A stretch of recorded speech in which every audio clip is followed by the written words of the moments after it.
ఆంధ్రప్రదేశ్‌లో జరుగుతున్న దారుణాల మీద, అరాచకాల మీద, మంత్రుల ఇళ్లను తగలబెట్టడాలు, గంటల కొద్దీ ఆ దాడులు కొనసాగుతూ ఉండడాలు, పోలీసుల సమక్షంలోనే జరుగుతుండడాలు, పోలీసులు అటువంటి వాళ్ళని కనీసం అరెస్టు కూడా చేయకుండా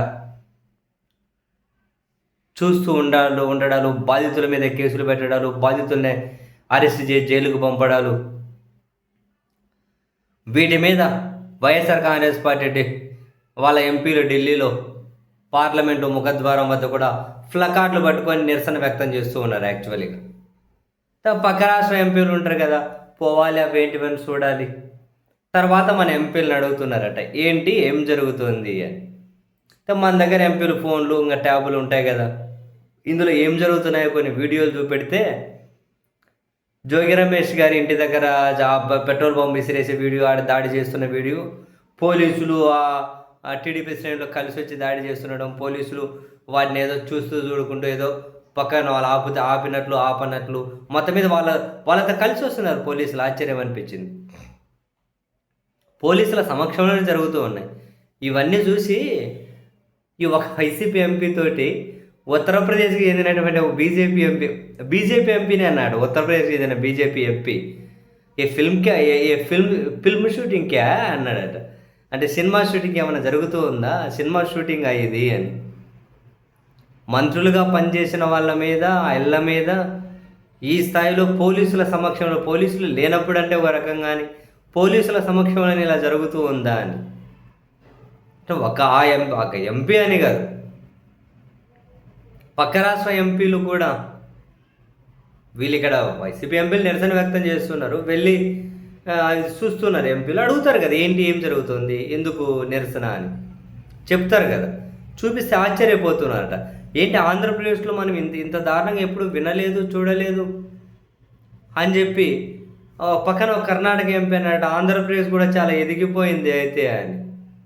అన్ని విషయాల్లోనూ బాగానే ఎదుగుతుందిలేండి ఆంధ్రప్రదేశ్, అంటే ఇటువంటి విషయాలలో. పక్క రాష్ట్రం నిజం చెప్పాలి అంటే దేశంలో ఆంధ్రప్రదేశ్ పరువు పోయే పరిస్థితి. ఎట్లా వస్తారు పారిశ్రామికవేత్తలు రావాలి, లేకుంటే ఇంకేదైనా డెవలప్మెంట్ కావాలి, రాష్ట్రానికి ఏదైనా మంచి పేరు రావాలంటే ఎట్లా వచ్చేది? శాంతి భద్రతలు కంట్రోల్లో లేకుండా, రాజకీయ కక్ష సాధింపులు లేకుండా, సామాజిక ఐక్యత లాంటిది ఉంటే వస్తారు. జనాల మధ్య విద్వేషం పెంచి వీళ్ళు కక్షలు, కార్పణ్యాలు, పోలీసులు సాక్ష్యంగా ఉండగానే ఇల్లు తగలబెట్టడాలు, దాడులు, సిస్టమ్ కనీసం పనిచేయడం లేదు. ఇవన్నీ రాష్ట్రాన్ని తలెత్తుకునేలా చేస్తాయి, తల దించుకునేలా చేస్తాయి. చెప్పాను కదా, ఢిల్లీలో వేరే రాష్ట్ర ఎంపీలు ఆశ్చర్యపోతున్నారట, ఏంటిది సినిమా షూటింగ్లా అని. ఇంత దారుణం వ్యవస్థలు.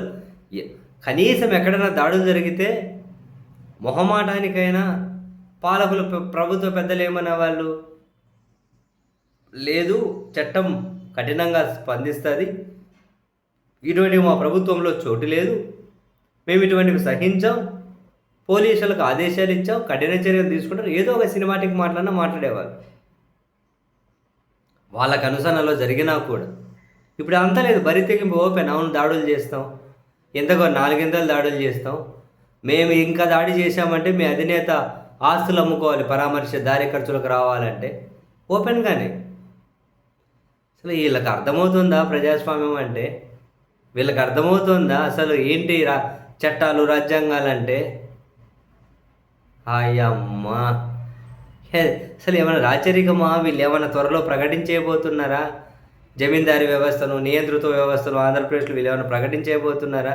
అదే అనిపిస్తుంది వీళ్ళ ఓవర్ కాన్ఫిడెన్స్ చూస్తే.